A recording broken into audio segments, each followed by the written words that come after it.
Hi, Oscar. Hi, Gabby. Are you ready to go? I'm ready. Okay.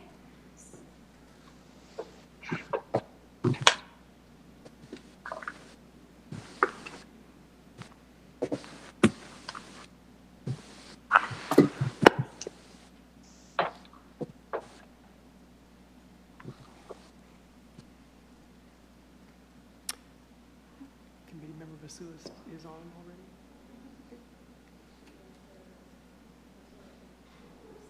Okay, and you know how to change the layout, don't you, of the people that are showing?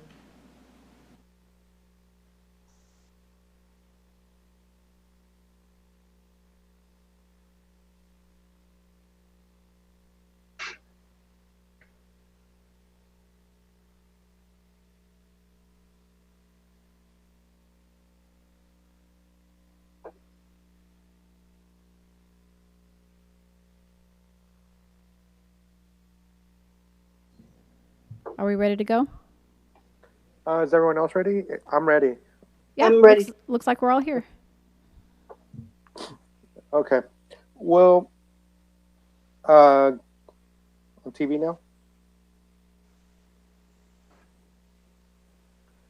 Okay. Good afternoon, and welcome to the Housing and Economic Development Committee. We will begin today's meeting with the roll call, posting of the agenda, and the flag salute. Member Basua, Here. Member Flynn, Present. Chair Madrigal. Here. Chair, we have a quorum, and the agenda for this meeting was posted in the City Hall kiosk on Wednesday, April 8th. All right. Thank you very much. Mayor, can you lead us in the flag salute today? Place your right hand over your heart. Ready, begin.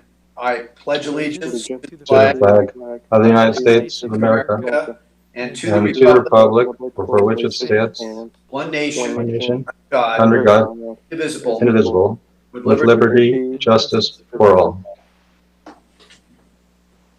Thank you very much. Moving on, we have item B, public comments on items not on the agenda. Do we have any public comments this afternoon? No, Chair, we don't. Okay. Continuing, next is the approval of minutes for the March 24th regular meeting. move the recommended action.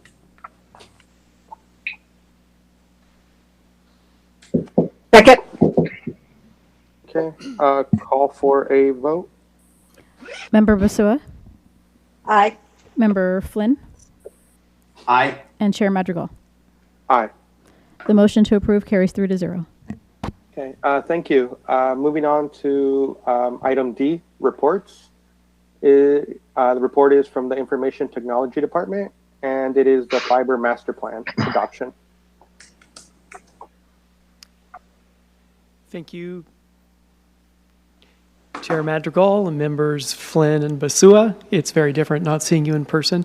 Keith Brooks, Chief Information Officer for the City of Oxnard, here today with Kevin Pisasic, who is the IT Manager of our Communications and Security Systems Division from IT. Also, Jory Wolf joining is the VP of Digital Innovation from Magellan Advisors, who was engaged to help us develop the Fiber Master Plan. So over a year's worth of work put into bringing us here today. Several of you have asked for this. I've been asking for it. Mayor's been a big proponent. And we actually had previous IT Master Plan consultants who said the same thing. Let's figure out how we can leverage our current fiber infrastructure and resources, partner with other public agencies in the area, and become a fiber city. Now, over 8 years ago, we started deploying fiber to our traffic signals throughout the city. Currently 32 miles of fiber. At the time, I'd requested that we triple the amount of fiber going in the ground from 48 strands to 144 strands, and we'll explain why that's important a little later. But this is basically a renewable natural resources, so to speak, that we have in the ground that our constituents, residents can leverage to benefit them. We have a total of 38 miles of conduit, 6 miles of copper fiber in conduit, that same conduit. that we can also leverage as opportunistic expansion in the future. That copper cable is really good for delivering services, but we're hoping to attach some new fiber cable to the end of that copper and pull it through the conduit and expand with high-speed fiber. The mayor's been our executive sponsor on this project. He's spoken about it at the State of City and other venues for us. I borrowed this quote from him out of the newspaper from over a year ago, and you've all heard him say this over and over again. This is our crucial pathway for economic development for the city of Oxnard, and our access to high-speed internet and data networks is the tool for existing businesses to allow us to expand. And that'll be a theme that we keep coming back to. So starting off with a question, who would move into a house that had no internet or slow internet? I think my teenagers would move out if they had no internet. Some of you may be saying, sign me up. That sounds like a good idea. But what about a high-tech firm, a biotech firm? Would you locate a pharmaceutical house in a city where there was no internet or slow internet? With us working from home and doing things like remote learning and telemedicine, would you locate a hospital in an area where there was no internet or slow internet? Not just for your hospital, but for those you serve. Not just for the school, but for those who are learning remotely. We feel the weight of this with the COVID situation currently firsthand. About 2 weeks into our work from home order, this report came out from Broadband Now, and I was shocked to see the city of Oxnard's name actually listed among 200 other cities across the nation in the bottom three. Us, Austin, and Winston-Salem were listed as 3 cities in the U.S. that had greater than 40% degradation of internet speed once people started working from home. And just like this meeting being held virtually over the internet, we're feeling this here in the city as well. Yesterday, we reached more than 1,400 meetings like this one being held by City of Oxnard employees. So over 1,400 meetings being held like this in the last month. On a typical pre-COVID month, that would be around 100. My boss, Ashley, likes to joke that that was probably only IT people. So this is pushing us into a new reality. And to give an overview of where this is headed in the plan, I'm going to ask Jory to come in and explain what we mean. Good evening, Mayor and City Council members. Jory Wolf, Magellan Advisors. I'd like to start off by letting you know that many different definitions of broadband have been created, but I'm going to talk about broadband today. Today, broadband is seen as the internet and a connection to the internet for the Internet of Things, but also for businesses to thrive. It originally was an FCC definition of 23 megabits down and 3 megabits up. Today, no one can accept that kind of speed. No one can run a business at that speed, and no one would accept having those speeds in their household. The days are gone where we're looking at old DSL technologies based on copper and also coax that come from cable modems. We're now looking at fiber-delivered high-speed internet with capabilities for Oxnard starting in the range of 100 megabit or even less, but certainly 60 megabit, 100 megabit, a gigabit, and 10 gigabit or more, depending upon the needs of the end user. Next, Keith. So today, it's actually delivered through incumbent service providers, and there are also many new entrants that are providing internet services that are competing with incumbents. But really, to get a competitive marketplace started, many municipalities are looking at lighting up the fiber that they have in the ground for traffic signal systems, intelligent street lighting, and many others. Oxnard is very fortunate. They've had a vision for quite a number of years and have built, as you've seen, Keith has showed you, a very sophisticated fiber network that will allow the city to take advantage of this kind of broadband, this new broadband speed that will enable businesses to thrive and residents to improve their quality of life. Next slide. So, Keith, the next slide. Looking at the various types of technologies, we all know we started with dial-up. Dial-up was used for voice communications. Voice communications themselves actually are very low bandwidth. We don't really call that broadband. We also don't call satellite or broadband as well because of the speeds are so low. But when we start looking at other speeds and other technologies such as Wi-Fi, DSL, and other kinds of wireline connectivity, we're seeing speeds increase, especially when we go from a copper-based system, which is coax or regular telephone lines, to a fiber-based system. Again, Oxnard has this fiber asset, and it was part of the study to determine whether there's a need for the businesses and the community to have better broadband, and the answer was yes, and I'll go through that in a little bit more detail in the survey that we conducted as part of our study. What other cities are doing across the country is our next slide, and you'll see that this map actually shows that there are hundreds, if not thousands, of cities across the country that have already created foundational fiber networks and have, as municipalities, determined that they needed to prime the pump for others to come in and invest and for the incumbents themselves to invest, eliminating the old DSL and cable modem systems based on copper and coax and to implement fiber.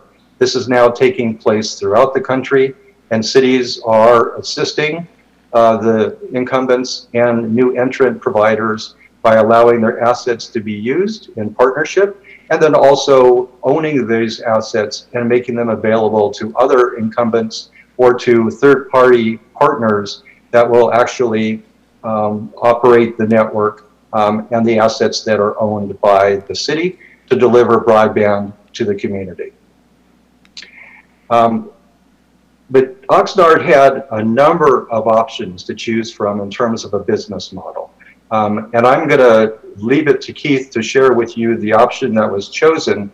There is, again, fiber is and broadband is a new utility. It is necessary just like water, power, and gas. And without this new utility, we're seeing that cities will not be able to thrive. It is now on the list, very high on the list, throughout states throughout the country and municipalities throughout the country. And the network design and the business model selected by Oxnard is one that best meets the assets that you've already put together and the demand from the community. Keith? Thanks, Jory. So we think this is very important, and let this sink in. These 4 areas we've outlined here will permeate throughout the rest of the plan for explaining what will be a lot of questions you may have. So we looked at several different models. Kevin Pisasich on our team has looked at models and what has worked and hasn't worked. Jory has experienced this firsthand as a former CIO for the city of Santa Monica. And we are selecting a publicly owned model with open access, and that means that the residents of the city of Oxnard retain ownership of that fiber asset in the map we showed you earlier, and that we will allow anyone to connect to it, so there's competition, and we're not giving control of that city-owned or publicly owned asset over to any one company or individual. The next 2 items are demand-driven and phased expansion. As the mayor has mentioned in the past, San Francisco wants to spend $1 to $2 billion running fiber to every premise. We won't have that option here in our city, and it'll be surprised if San Francisco pulls it off, but I hope they do. So phased build or phased expansion means that we want this system, this network, to support itself, and then as revenue is generated from it, to expand based on that. So we're not asking for a lot of capital upfront from anyone to get it started. Jory? Thank you, Keith. A little bit about the process. The City of Oxnard put out a competitive RFP, and there were several responses to that, including Magellan. Magellan did win the bidding process, and a little bit about Magellan. We've been in business now for 14 years. We have a significant client base throughout the country, over 200 utility companies, co-ops, municipalities, counties, and states. We do quite a bit of work in master planning, in 5G and wireless policy development, which weaves very well into fiber master planning and for broadband. And we also do smart city planning. We have assisted cities, counties, and states in building over $1 billion of broadband networks throughout the country, many of which are funded in rural areas, tribal lands, municipalities, both in metro, within county, and within suburban areas as well.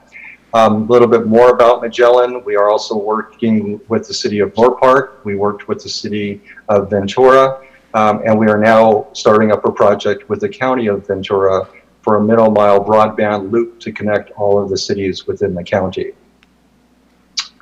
Our West Coast engagements are quite numerous.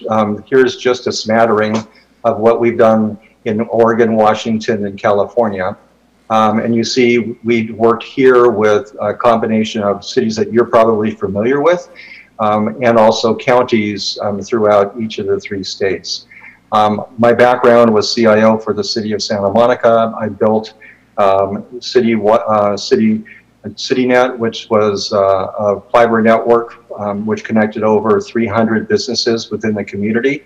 One of the first municipal fiber networks of its kind, along with smart city applications and a ubiquitous Wi-Fi system throughout all the commercial corridors.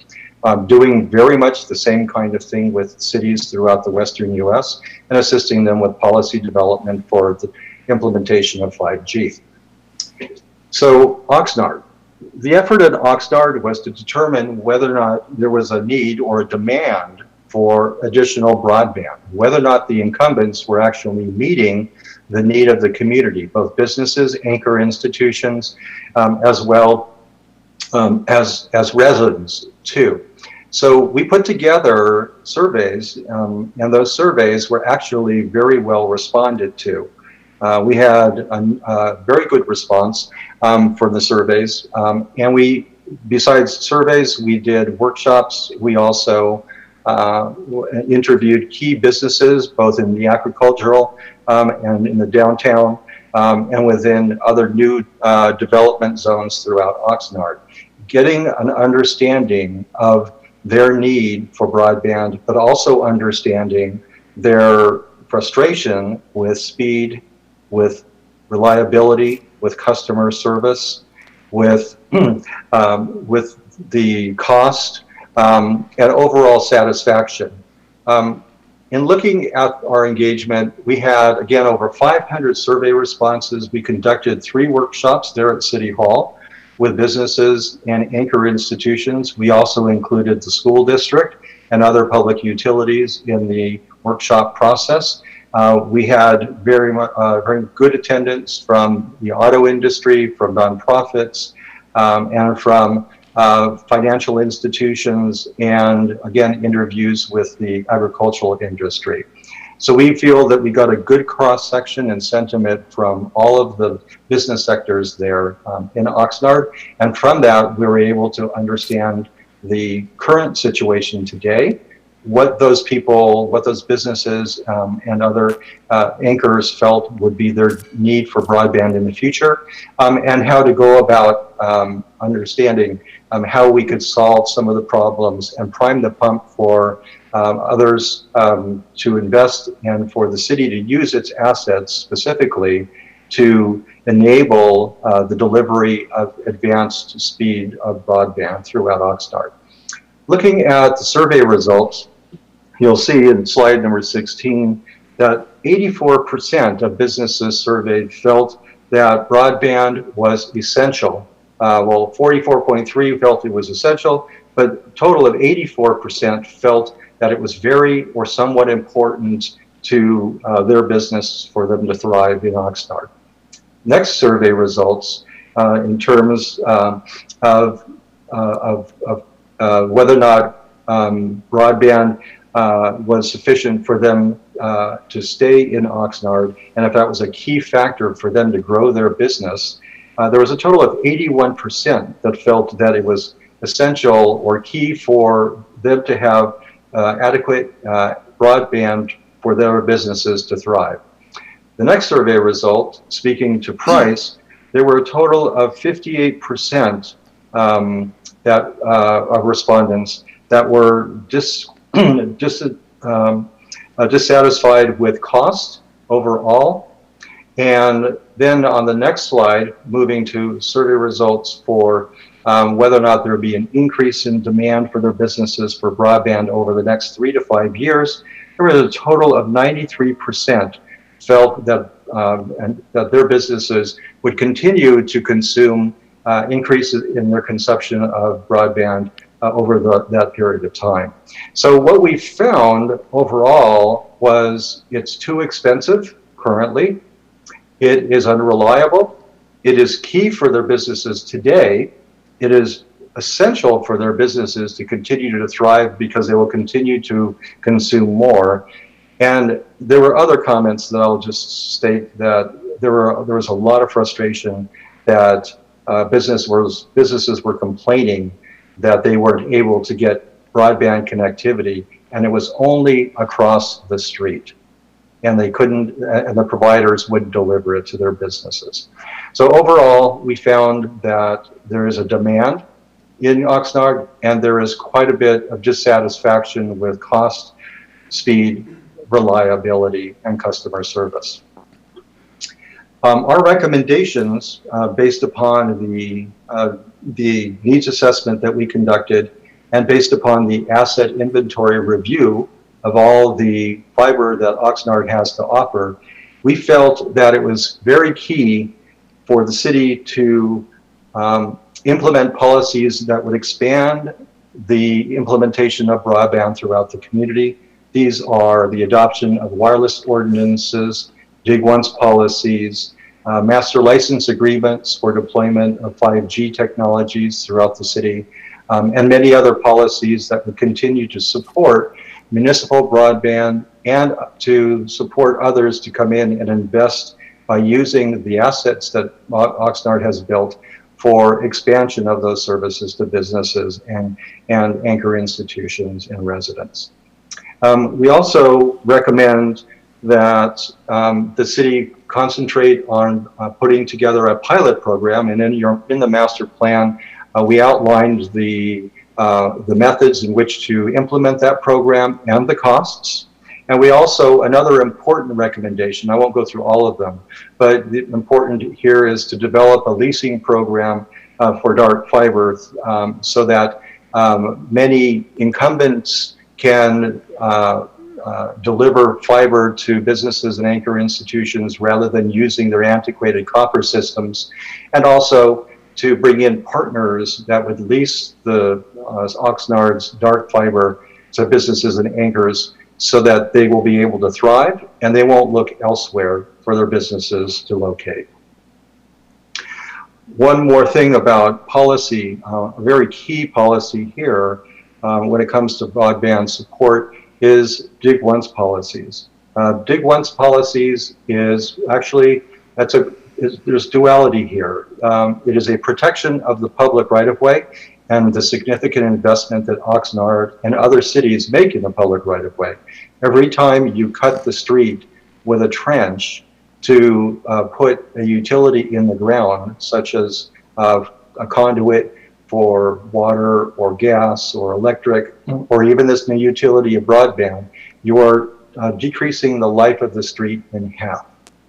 So this encourages others when the city is digging through its capital project work, or when the city recognizes that others are doing work through its permitting approval process, that others are in the public right-of-way at the same time, protecting the city's asset and reducing the number of cuts and prolonging the life, as well as enabling others to lower their costs for expanding their broadband system throughout the community.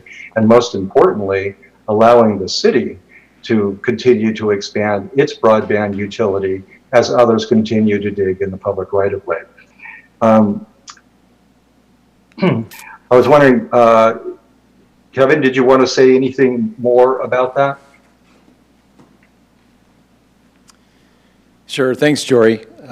And first, I'd like to just say good evening, good afternoon to the committee, to city management here. It's an honor to be talking to you about this project, this very important project for our city, and it's great to be moving this forward. So in terms of how this relates to Oxnard, as Jory mentioned, Dig Once, basically, it's anytime somebody has a trench open to lay some type of infrastructure, we utilize that opportunity to lay fiber optic infrastructure, not just for the city, but for other carriers. So what would this look like? Let's say Spectrum opens up a trench to lay cable for their network. This would be Frontier and AT&T getting the same opportunity to lay conduit or infrastructure at the same time, as well as the city. So the net result of this is that everybody expands their networks, everybody saves money, and we save the life of those streets. So there are some operative questions here, such as one big one is who pays for what, especially when it comes for the deployment of city infrastructure. So those questions need to be worked out, as well as some others, and we do have a working group consisting of a team of Public Works, Community Development, IT, and City Attorney that are working through this and looking through a draft policy. And should the committee recommend that council go forward with this, we would come back with a recommendation and a draft policy in about 9 months. So in regards to wireless, the reality is 5G is here. So we've already seen 140 permit applications come across the planning desk for small cell sites. We have a wireless ordinance, but it needs to be updated to address 5G deployments. These deployments are small cell sites that are in close proximity to one another. So we really need to take this opportunity to address the number of these sites, the density, the location, the appearance, and where we can, prioritizing the location of these along commercial corridors versus residential, and then also prioritizing the use of city vertical assets where possible, such as street lights, poles, buildings, towers that we own, and where we have fiber optic conduit, using that infrastructure for carriers to backhaul these small sites, these small cells to their networks. So again, we have a working group looking at this, led by Community Development, and thankfully we have an all-star in Community Development that's joined Jeff's team, who wrote the ordinance in Santa Monica that's is working on this as we speak. So should you recommend we go forward in this direction, we need about 18 months to come forward with a proposed modified ordinance. So now let's talk about the expansion phases, or actually getting off the ground with the launch phase. I'll talk a little bit about funding and then the expansion phase. This gets into recommendations 3, 5, and 6 of the master plan as listed on the staff report. So what are we going to actually do to get started? So we're going to launch a couple of RFPs, and the first will be for a public-private partner, or P3, and that will be a commercial partner or two that will leverage the city's network to bring additional broadband options to the city. So the second would be to connect to that internet point of presence or internet peering point. You can think of this like buying your hard grocery goods and paper goods at Costco versus the corner market. You go to Costco, you're just getting a plethora of choices, availability, generally better pricing, and so on. So that's the way it works with the internet. These major peering points allow us as a city to get much better internet options for our use, and that's critical to us as we go forward with ERP. And it would allow us to have additional partners to connect to the network as we go forward with that initiative. So as far as funding goes, the plan does recommend that we create a new broadband infrastructure fund, which we're going to do with the help of finance as part of IT's chart of accounts. So good news is that we plan to fund that initially through cost savings from IT's budget. So over the last 2 years, we've undertaken an audit of all telecommunications facilities in the city, and we've realized about a 20% spend reduction there. And Frontier's raised rates on us 3 times, but that's a second story. But we propose moving some of those savings into this broadband infrastructure fund to fund our initial efforts with the program. So the plan does also call for us to fund the electronics required to launch the program in the pilot phase, and I'll get into that in a minute. It's about $250,000. We detail that transaction a little bit in the staff report, and we're going to come back to committee and council, actually council with a recommendation when it's time to make that purchase. But the net funding news right now is that going forward, to get started, as designed, we don't need any new general fund allocations. We can make this work with savings redirected from our lease line audit as part of IT's budget to this new broadband infrastructure fund. So one key point to mention here that we do not address is what's called the last mile connections or laterals from our middle mile network to each premise or business or residence that we connect to this network. So those costs can be significant. They need to be modeled out and accounted for, but those discussions and those agreements will come to solutions as part of the partnership agreements as we go forward. So let's look at what type of a P3 might look like for us, a P3 agreement. So as I mentioned, we might hope to have one or two agreements, and the first thing we want to do is have an agreement that addresses certainly the commercial sector of our city. But at the same time, we don't want to ignore the residential market as well. And that's of great interest to us as a city, and it's also going to be of great interest to a partner. They're going to want, or partners will want access to both of those markets. So we'll look to serve both of those communities. As mentioned earlier, we'll look to lease some strands of dark fiber to providers that want to just expand their networks, take a couple strands of our 144. We may look to do an in-kind arrangement where we trade access. We can give our provider access to our 38 miles of network in exchange for that partner building out additional sections and giving us access to that, or perhaps last mile connections. And then one other significant thing to think about for us is that last mile, that lateral connection can be fiber, and that's generally the choice for commercial entities, or it can be wireless, and that's most common in the residential sector. So we may want a partner that can do one or both of those approaches. So long term, though, what we want to get to is on the right here, that's that utility model. And that really means two things. Initially, or long term too, it means ubiquity. So we want to have this available to everyone. The goal will be to get to that San Francisco model. Maybe it's going to take us 5 to 20 years, who knows, but where every premise, every residence, every business has a fiber connection to it.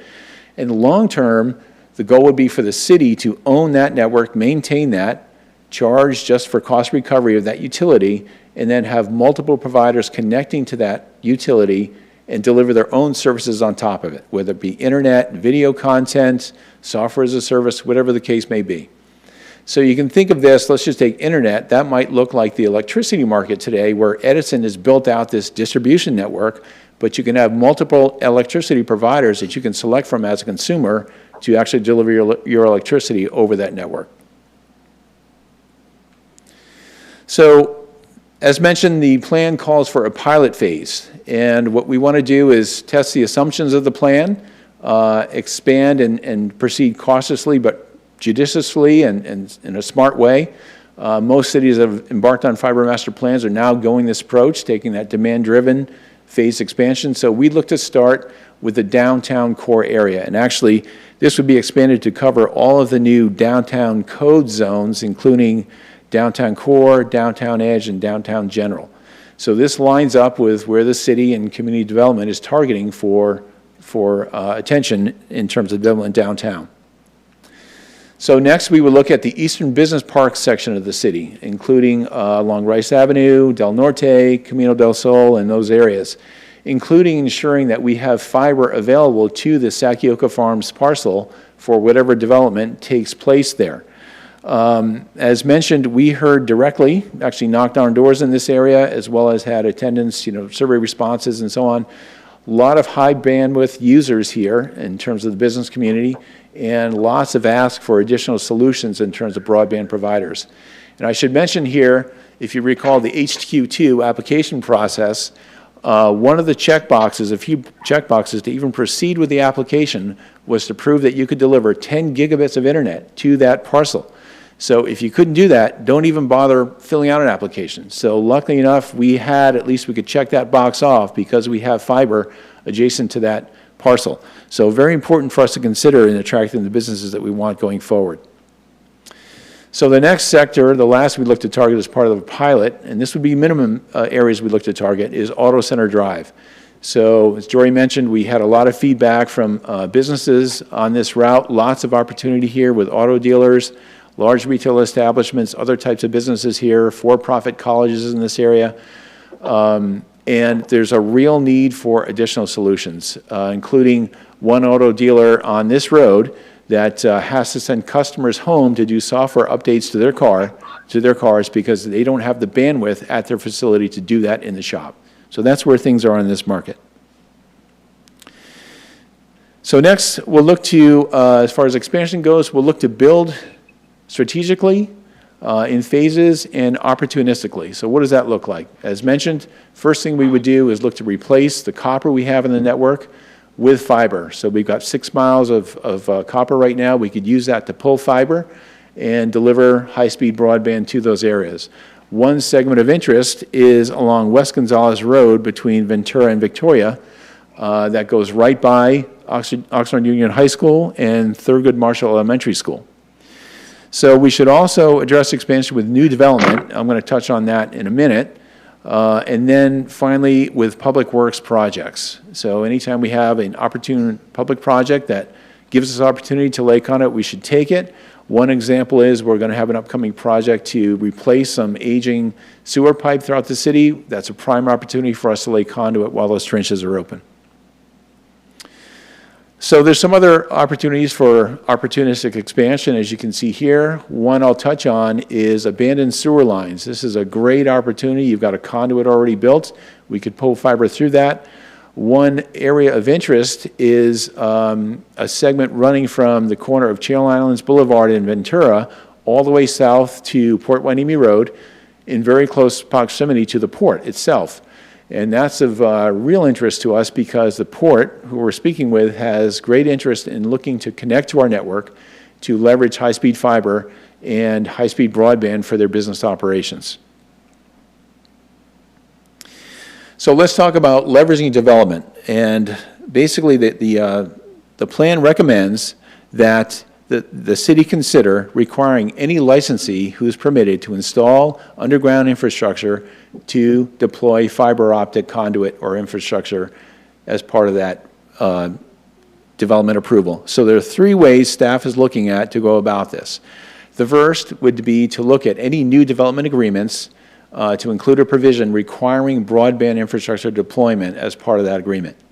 The second would be making the inclusion of broadband infrastructure the part of conditions of approval of any discretionary permits. And then finally, we look to create a broadband development impact fee, which would be used to fund and expand the broadband network. So this will require some study from staff. It would take us about 18 months to come back with recommendations for policy in regards to these initiatives, should you give us the mandate to go forward. And with that, I'll turn it back to Keith.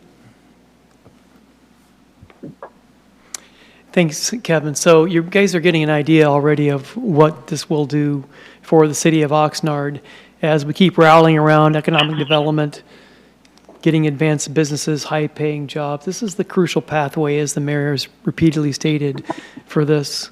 So we talked about telemedicine and impacts to education, homework hotspots. We're feeling that very strongly now with COVID hitting us.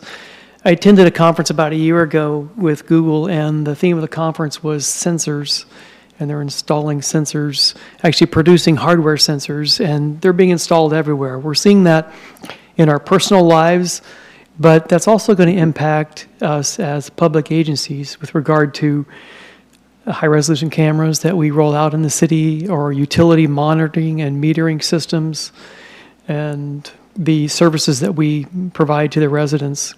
Hopefully there will be wireless carrier revenue that comes with that. So you hear the term IoT or Internet of Things. That's basically collecting data from those sensors and being able to leverage it to benefit us. So I'd like Jory to jump in and talk a little bit about smart cities and what that means for us as a municipality. Thank you, Keith. So with fiber comes a city that is able to communicate through IP connectivity, anything connected to the internet. Businesses connect to the internet these days for cloud computing, and cities are now looking at devices such as cameras, sensors, other kinds of monitors, Wi-Fi access points, and other types of devices that will enable an improvement and enhancements in everyday city services. Public safety organizations implement HD cameras for public safety purposes. Water and wastewater implement sensors on manhole covers for illegal dumping. Energy utilities are looking at monitoring buildings and homes for improved energy management and decreased energy consumption. We see these things in our airports. We see these things in smart buildings. We see these things now in the public right-of-way everywhere that we go.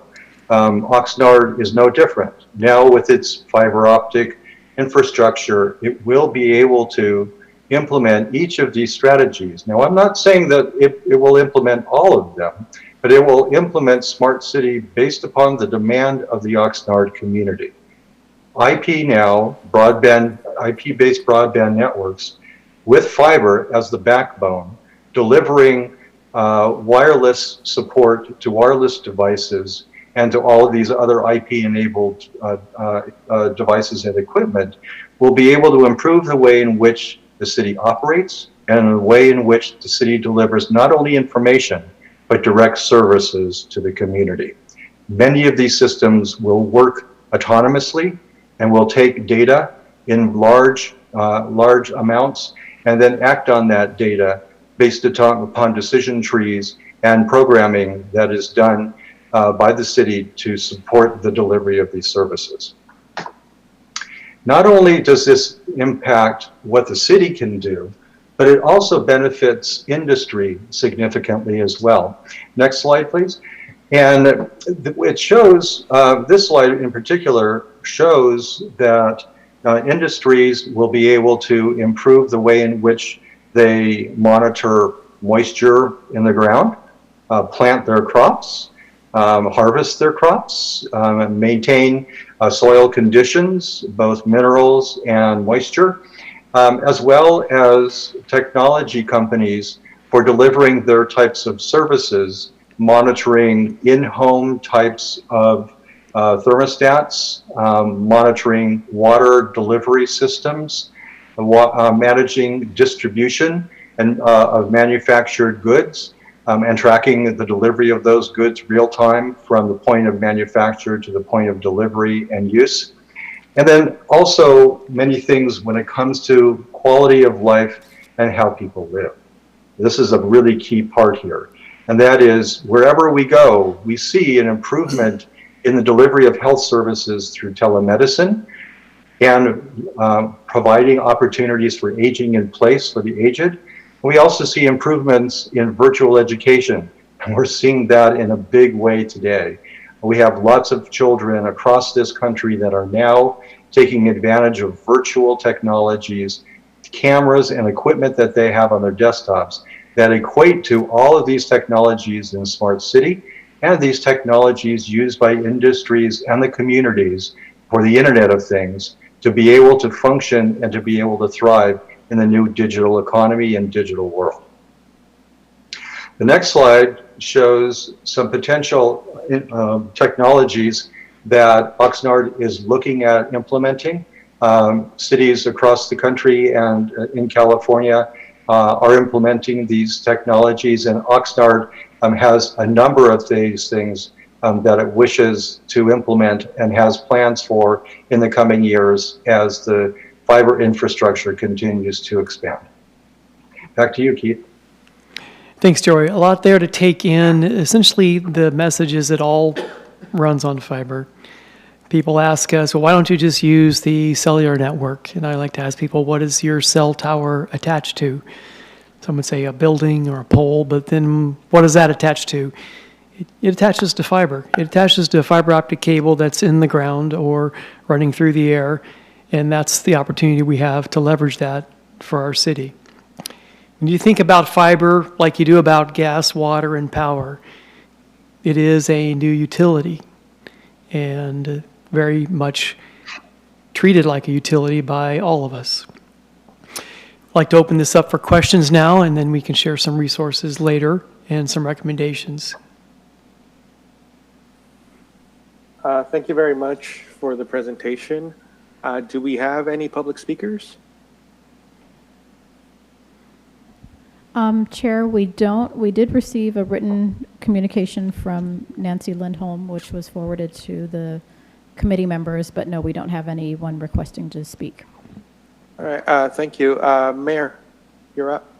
Thank you very much, Mr. Chair, and thank you, Keith, and also our presenter here this afternoon. I think it's really, really exciting, and one of the things that the fiber optic master plan has, and I want to thank Mr. Brooks. This was a photo that was found by a former employee of ours, David Zamudio, and it kind of helps us see a little bit about the vision that we have for our community, and that is a vision that Oxnard eventually will be connected vis-a-vis the internet and this high-speed network virtually in just about every aspect of our lives. And I know for some people it's a bit Orwellian and reminds us of 1984 and a variety of things like that, but it is the future. I want to express a concern to the committee members and to the staff.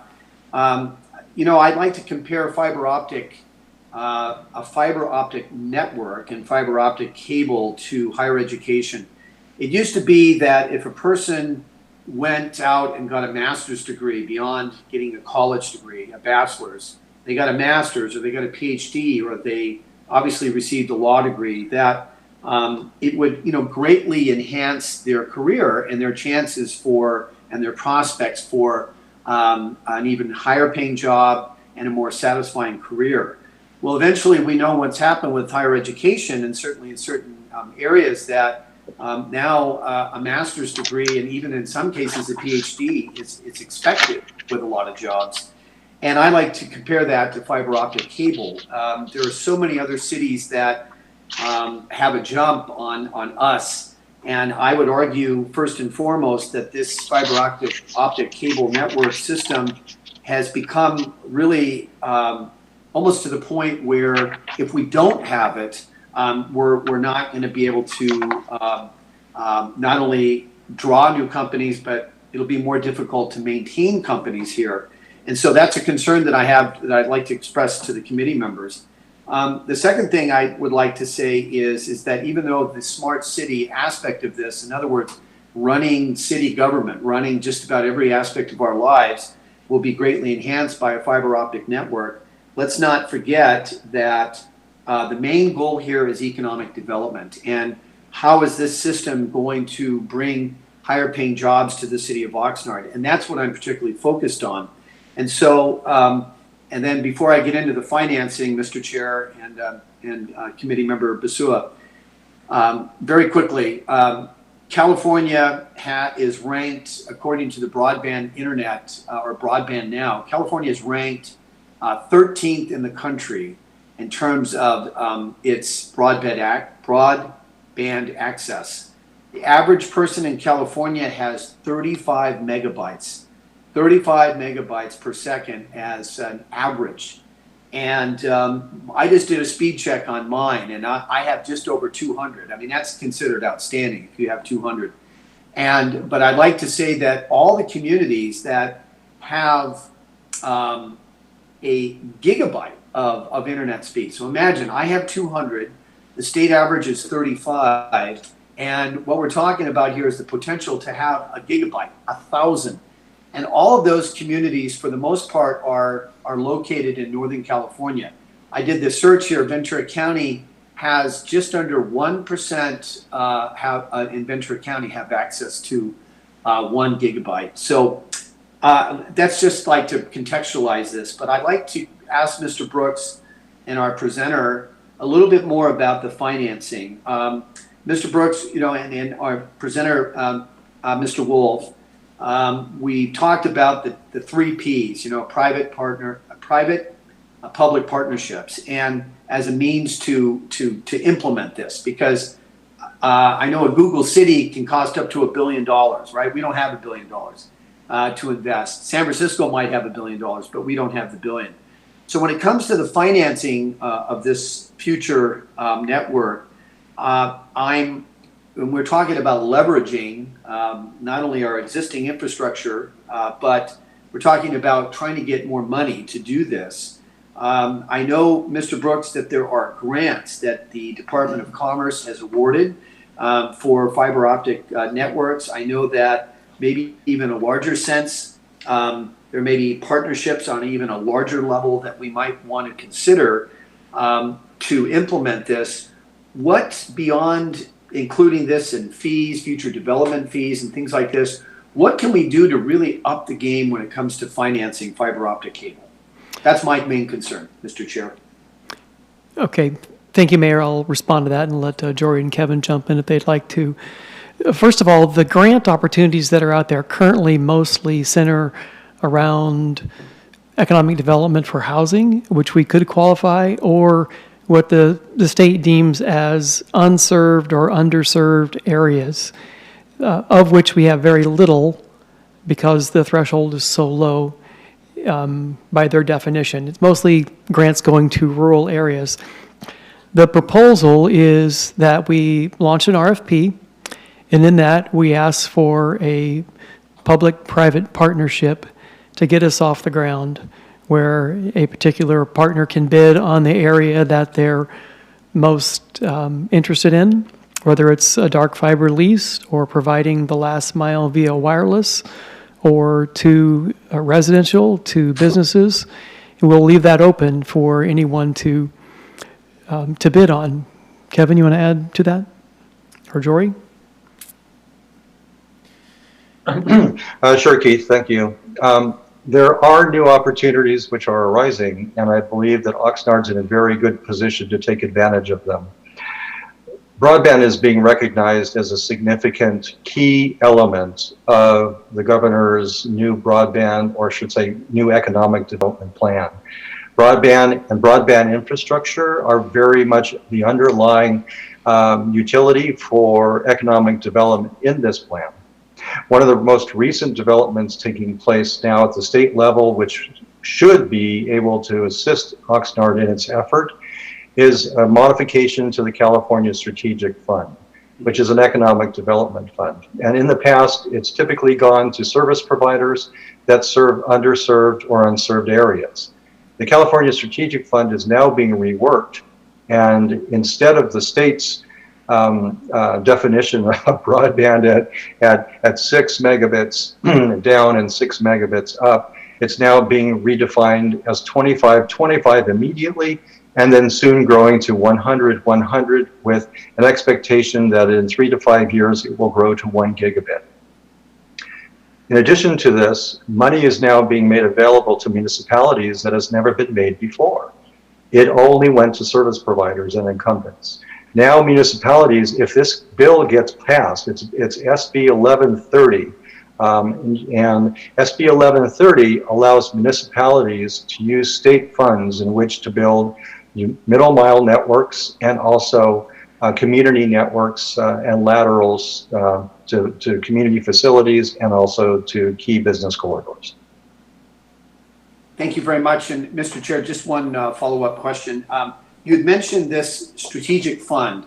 How can communities like Oxnard position themselves to get the most of what there is to get? What is it that, as policymakers, because Brooks is the planner, and you're obviously the one that he's hired to come up with the specifics on how we're going to implement this fiber optic master plan. But as elected leaders, we're supposed to go out there and try to partner not only with Mr. Brooks, but with those, perhaps, I know he said we're going to have a, put out a bid for this. But as far as the strategic fund and things like that, what is it that elected leaders can be doing to enhance our chances of getting more money, more of what there is to get?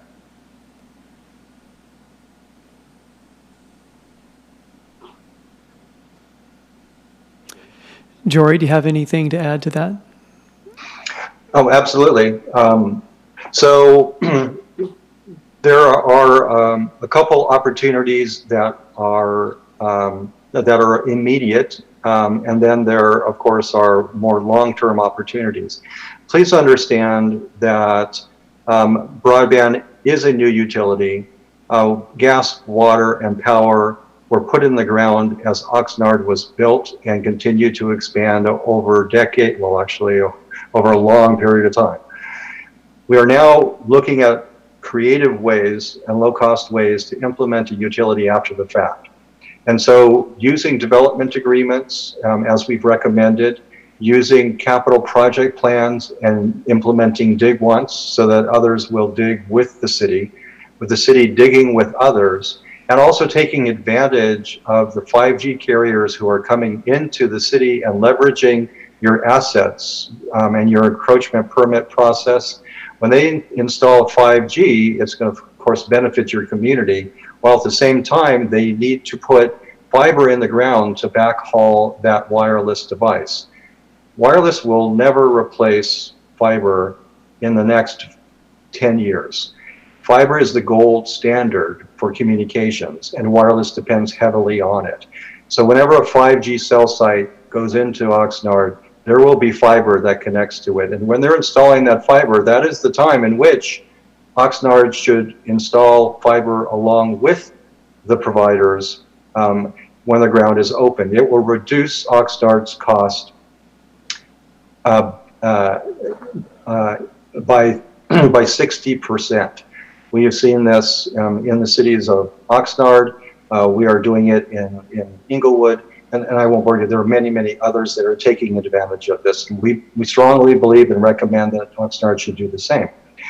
There are, of course, as I mentioned, the longer term, and hopefully within the next year, you'll be able to tap the California Strategic Fund. We expect to be able to tap the California Strategic Fund for the County of Oxnard project, and working regionally with your other neighboring partners and with the county to be able to build a regional system with the strength of the assets that Oxnard has, and be able to share in the cost of some of the overhead for bringing wholesale bandwidth into the region, and then being able to lower your costs even further once that network is built. So there are lots of irons in the fire and things happening in the short term, midterm, and long term. Thank you very much. And a final comment, I appreciate the time, Mr. Chair, is part of the irony of this whole thing. There's actually a couple ironies, but I'm only going to go into one, is that the infrastructure, the 32 miles that the city has already established, was not for the purpose of installing a fiber optic cable system. It was to improve traffic conditions in the city. And I would hope, Mr. Brooks, that not only obviously we're going to take advantage, this is called leveraging, we're going to take advantage of this existing thing, but it might very well be that the fiber optic network plan, kind of becomes the top priority with the existing infrastructure, rather than even solving, and alleviating some of the traffic concerns, because I know we've had some challenges with that, and certainly I want to follow up with that. But I'm really excited about this. I want to thank Mr. Brooks for his leadership, the city manager, also members of this committee for getting behind this, because this is a game changer for the city of Oxnard. Thank you very much. Thank you very much, Mayor. Councilwoman Basula. Thank you. Very wonderful presentation. Thank you very much for that. I agree with everything the mayor had to say. It's very exciting to see this kind of come to fruition, knowing how important this is for our economic development. My only question is in regards, obviously, is to the financing. But I know we're not going to have all the answers tonight, nor we're really going to know what this is going to look like. But that's where my worry would be, especially now with the COVID-19. We don't really know what our tax base is going to be. So that's worrisome. But this is something definitely that we really need to carry on, because it is the future of Oxnard, and we need to be able to be seen as a smart city, as they say. I don't have any questions, and I thank you for your presentation. Thank you. Thank you very much. Me, I just have a few comments, but before I do get started, I probably need to start going to the mayor's house if he has 200 megabits, because I'm only here at 50, so I know that I need to know where to go. But besides that, no, I completely agree with the mayor. This is an essential need for the businesses and the residents of the city. This is our future. I know things, obviously when we started this conversation about 18 months ago, or even further than that, things were looking a lot differently economically. So, that's something that we're going to have to take into consideration as things go on.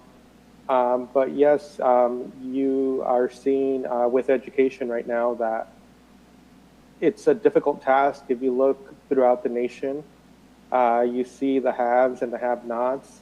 You see some school districts, some schools are doing great with the remote learning. Other schools are struggling because their students can't get online. So, it is going to be a difficult task. But if anything, this COVID-19 epidemic or pandemic, has shown us that, where are we going into the future? Are we up to speed, or are we lacking a little bit behind? And, so ultimately this is something essential that is much needed for our community. And, sorry. Any other comments, committee? Thank you, Chair Madrigal. This is Keith Brooks again. So to address Member Basua's question about price, I would love to have Kevin and Jory both weigh in on the discussion of how we fund this. The idea is that we launch an RFP and we don't entirely give away our asset to one particular vendor for a public-private partnership, the P3 we talked about, but we come to a mutually agreeable arrangement, contract, where they benefit and we benefit, and we are able to sustain the investment as well as have some money set aside for growth. So rather than asking for full capital up front to fund this, we want to have some partners come in and help us build it, but with a long-term goal of that publicly owned asset remaining in the control of the public. So Kevin, you want to say a few words about that too? Sure. I think you covered it pretty well, Keith, but and I'll say that we've had actually a couple of providers reach out to us. Parties are very interested in what we're doing here. And let's put it this way, it's an attractive market for a new ISP to come into this area and have access to the fiber that we have down the major arterial roads that we have, and the potential that brings to them as a provider. So, again, now, not every provider, not any provider is going to be interested in blanketing the city with last mile connections to service the entire city, but there have been a couple that have expressed interest in funding that initiative, again, in that in-kind type of arrangement. So there are definitely possibilities for us there, as well as some revenue from dark fiber leases, possible revenue share that other cities have looked at as a means of funding this as well, too. That all said, I think we're also in a good place. I'm just going to go back to the ability that we have to take existing money that was being given to other providers and essentially, I don't want to say wasted, but not used to material good, and redirect that to this project. That's just taking a portion of existing funding for IT and redirecting it to this project on an ongoing basis. So I'm confident that, and the last thing that we can do is, and what we looked at Target to do, is start with multi-dwelling units in both the business concept, business parks, where we can do a lateral extension and connect multiple businesses at one time. And same thing with multi-dwelling units on the residential side. That's a common approach to look to do this. And looking at that last mile wireless as an initial phase for a lot of these markets, especially that residential sector there. So I'll tease you with something, again, that Keith and I have looked at. When you talk about a utility, we're not quite there in this state to be able to do it, but several states, and I'll mention one city, Emmett, Idaho, has gone with what's called opt-in broadband assessment districts, where residents see the benefit of this infrastructure, they're willing to pay for it, and they opt into having an assessment on their property and pay for the cost of that asset over time. And then, again, that gets to that true utility model. So we've started looking at this, and we'd have some legal work to do to even pursue this, but that is an option for us. And I think we have, again, this was a business-focused plan and business-focused engagement, but we've heard from a lot of residents in the community that are very, very interested in bringing this to bear and bringing additional solutions to bear and looking at ways to finance it outside of the norm. Wow. One more comment, if I might, along those lines. So it was mentioned that this was a part of the design and the build out and improvements to the city's traffic signal system. This is very, very common that traffic signal conduit and traffic signal fiber can be used for broadband throughout communities and vice versa. They go hand in hand. Reason being is that the traffic signal cabinet in the public right-of-way becomes the very key element of delivering fiber services throughout the community, also delivering smart city services throughout the community.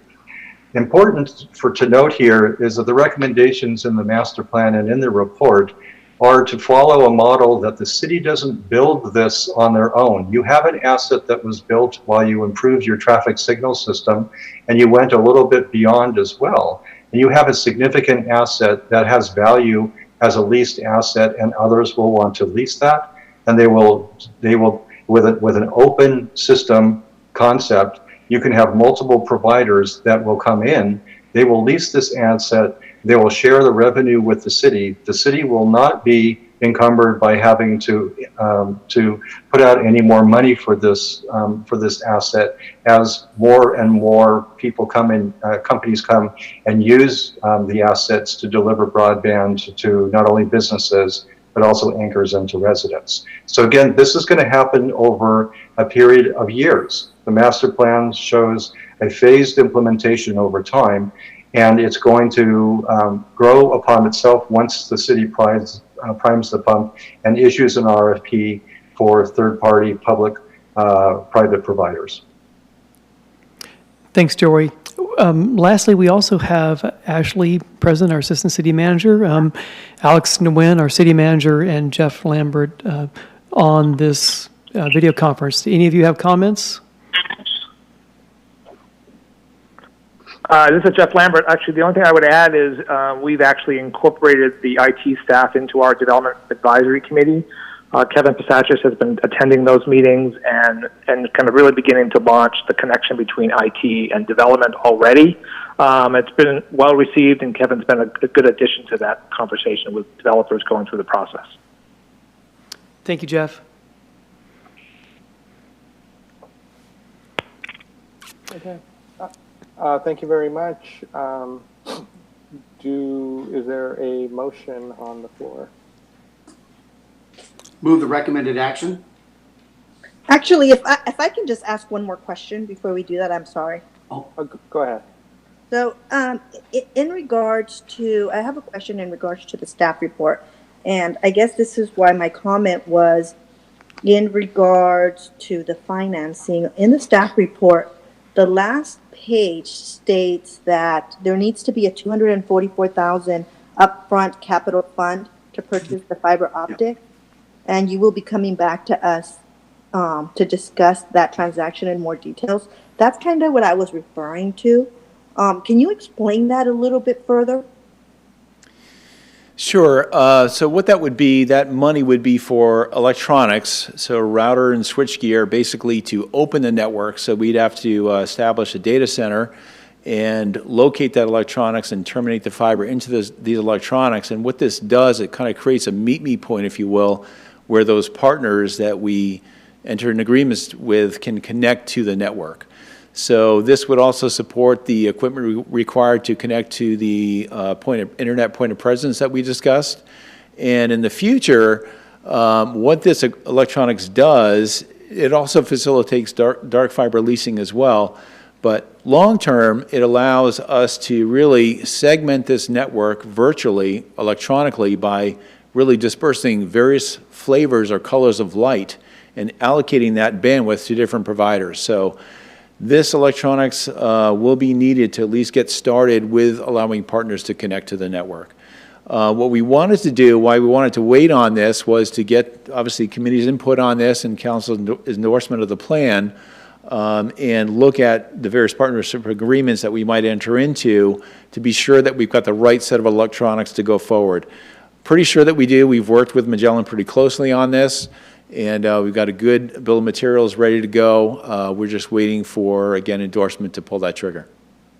Okay, thank you very much for that explanation. You're welcome. Okay, thank you.